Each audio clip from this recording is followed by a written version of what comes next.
I'm Dr. Jordan Wiggins, and this is the Pleasure Principles podcast.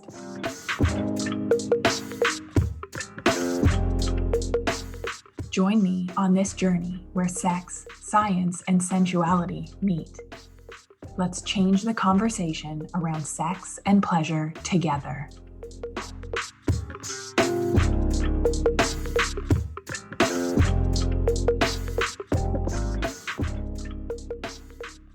Hello, Superwomen. Today's topic can be a touchy subject for some because of the messages we received growing up, because of the shame around sex and pleasure, really, like the shame our whole culture has around feeling good. We are going to talk about masturbation. What were the messages that you received about masturbation growing up? You're going to go blind, or you'll get hair on your palms or something. I went to Catholic school, so I feel like there was a lot of those notions floating around. Please DM me the funniest things that you were told about masturbation growing up. So the bigger Pleasure Principles gets, we are now top 2.5% of podcasts globally, and there are 3 million podcasts. So thank you all for listening, for sharing with your friends, for sending me the messages. I love hearing from you. I especially loved hearing from you about last week's episode, what trauma has to do with your sex life. That resonated with so many of you, and I'm glad that I released it because I considered not. I wondered if it was too far out there. So hearing from you and knowing what's landing, knowing what you want to hear more of is so important to me. So send me a DM on Instagram. So what is it? What is it with masturbation that is such a weird thing for people? Weird to talk about, weird to do. It's becoming more openly talked about, but there's all of these false beliefs. Like if you are partnered, or once you're partnered, it's your partner's responsibility for your orgasm, or it's cheating, or something's wrong with your relationship, or your relationship is missing something if your partner is self-pleasuring. So we're making meaning about a whole bunch of things that we don't need to make meaning about.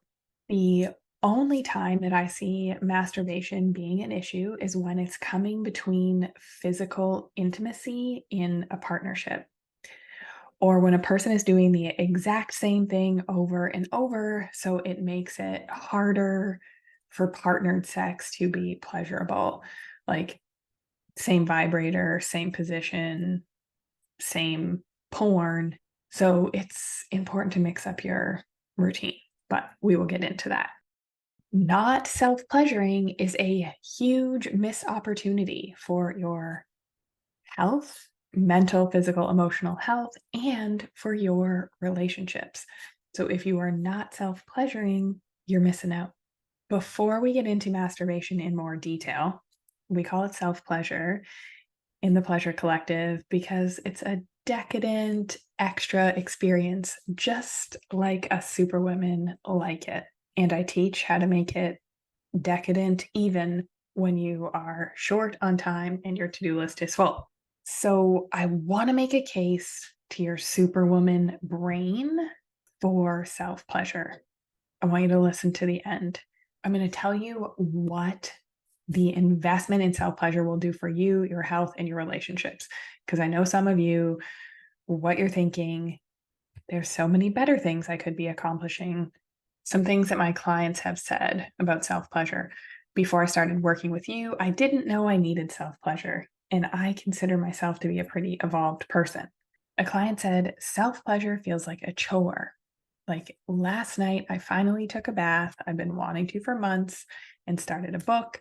I also brought the wand you gifted us, but it felt like work in the moment. So I just didn't do it. Had the bath and listened to the audiobook. What I told her, and there's nothing wrong with that, a little relaxation and not feeling like self-pleasure in the moment. But what I told her is, as a Superwoman, it means that the pleasure centers in our brain are turned off. Hormones, cortisol, nervous system dysregulation are all focused on keeping us safe, focus on our goals, reducing risk. and not about luxuriating and making yourself feel good. I told her to think of it like going to the gym. Some days you don't feel like it, but you know you will feel better after. Or eating healthy. You might want the pizza instead of a salad, but if you make that choice day after day after day, your health is going to pay for it. Superwomen are high achieving, over functioning people pleasers. Our nervous systems are overwhelmed, dysregulated, which is a recipe for not so great sex. Nervous systems are hypervigilant. We don't feel safe. We are in our heads, not our bodies, and the pleasure centers in our brain are turned off. Those of you listening that have regular sex, you can have orgasms, you've never had complaints from your partners, and you are a superwoman, you most likely have checkbox sex where you know what to do to get yourself off and your partner off, but there's that something missing. You want more. That's why you're here. That's why you're listening. Or you're having people pleasing sex. And so many superwomen, once they start working with me, realize that their focus is so much on their partner's pleasure. And they think that they're having great sex because they're having it and they're orgasming, but they have not really explored the depths of what pleasure, turn on, desire, arousal are for them. Because superwomen are codependent. People pleasing, also known as codependency, is a problem with sex and intimacy for 3 reasons. Number 1, it makes it hard to focus on your pleasure. You are worried about the other person and how it feels for them. Number 2, you struggle with directness when communicating or worry about the person disliking you or getting their feelings hurt. You have this whole ass life with someone and you have a hard time saying a little to the left or that hurts. We have the intense belief that we need to earn our pleasure, finish everything for everyone first before we get to enjoy. Work hard, play hard is this pervasive belief that we all have. So to-do list needs to be done before we get to relax and enjoy ourselves. When we focus on someone else's pleasure, it means that sex is not as good as it can be for us. And we are robbing our partners of the experience to truly give, to give us pleasure, to please us. If they are always receiving, the imbalance in a relationship is created, and it should be a two-way street, giving and receiving. My high achievers, and I know this because this was me, you're thinking, I'm great at sex. I give great head. I'm memorable. I get the messages from exes still. On our last mentorship call, I was teaching pussy exercises and got a text from somebody from the past.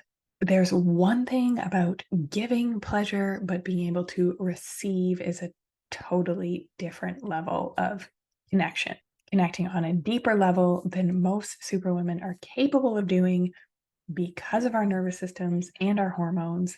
And that is what we are seeking. So, no doubt, you've read the books, you've listened to the podcasts, the blogs.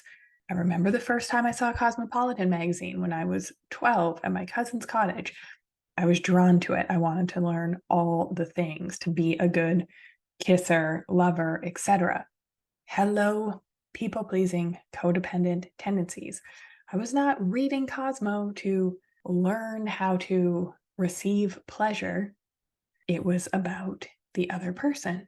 Oftentimes, when women do my signature program, Pleasure Principles, it is the first time they are given permission and give themselves permission to explore their pleasure, what they want, unattached to anyone, anything, past beliefs.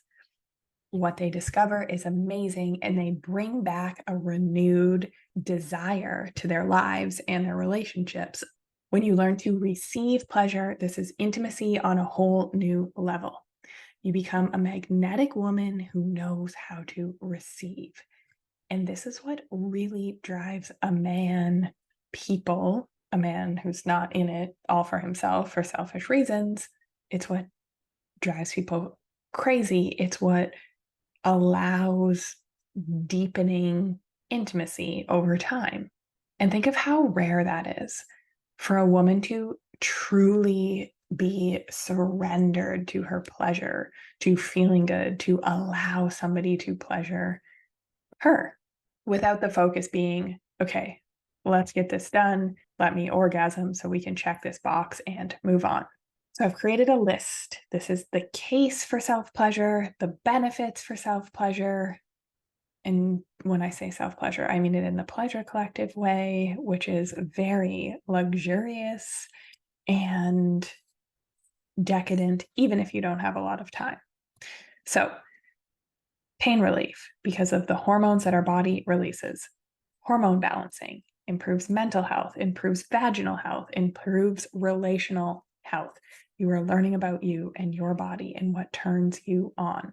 Improves self-esteem, reduce stress, helps you sleep better, and it is also anti-aging. And did I mention that it is free? Because we are so quick to prescribe a medication, spend a fortune on self-improvement, but have you tried having 2 to 3 orgasms a week for a month? Research says people who masturbate regularly have higher levels of sexual satisfaction and relationship satisfaction. So, all of those old beliefs, all of that crap that we were taught, I want us to put that in the rearview mirror and view self-pleasure as relationship enhancement and health enhancement. Now, any pleasure is good, but again, I know what you are thinking in your superwoman brain. You are calculating where to add in self-pleasure in your schedule, what to do with the kids, what you need to take away, or you just think you'll keep using the same vibrator, doing the same thing to get you off as fast as you can so you can say that you did it and move on to something else. So we are robbing ourselves of our own sexuality and our own sexual power and more connected relationships when we do not self-pleasure. We need to experience ourselves sexually in a way that feels safe to our nervous system and experience ourselves in partnership, because how else are we supposed to know what we want? Plus, imagine being able to come to a relationship with turn on, with a full cup, with excess, dripping with overflow. Now, that is a turn on, and it starts with us. This is internal work. This is not us in relation to our partners or our past or any beliefs. It is us experiencing, researching our sexuality as it is today, which is also, and it should be, different than 5 years ago or 10 years ago. Lucky for you all, I am hosting a free 3-day live event that is 3 days for high achieving women to feel fully present, tuned into your desires, and open to receiving pleasure this summer. Become a woman who knows how to self-pleasure. Become a woman who knows how to get out of her head and be present and tuned into her desires. How to become a woman who is open to receiving. How to find your turn on no matter what is on your plate. Go from overwhelmed to turned on. I'm going to put the link in the show notes. It is www.thepleasurecollective.com/pleasure-cure. And I want you to stop what you're doing, whatever multitasking you are doing, and register. This event is July 25th, and you might be thinking, I will sign up later. I'm going to tell you what you're going to do, because it would be what I would do. You're going to get busy and you will forget. And this isn't just another sham free training. I want you to walk away with action steps that can be easily applied to your busy day-to-day schedule and lifestyle. We are going to learn, we're going to connect, we're going to ask questions. Just attending one of my events will fill you with what my clients call cheetah energy. I get DMs about like, oh my God, I've had the best sex that I had in years. I had the best sex of my life just from these free live events. So sign up, put it in your calendar, and be there live with us. Be there in that energy. The cheetah energy will rub off on you. Cannot wait to see you there.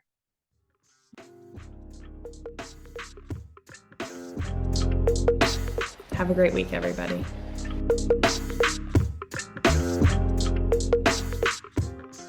If you like what you heard in this episode, leave me a rating. Your support helps me get discovered by more women like you. Together, we can change the conversation around women's sexual health and pleasure for you, your partners, and generations to come.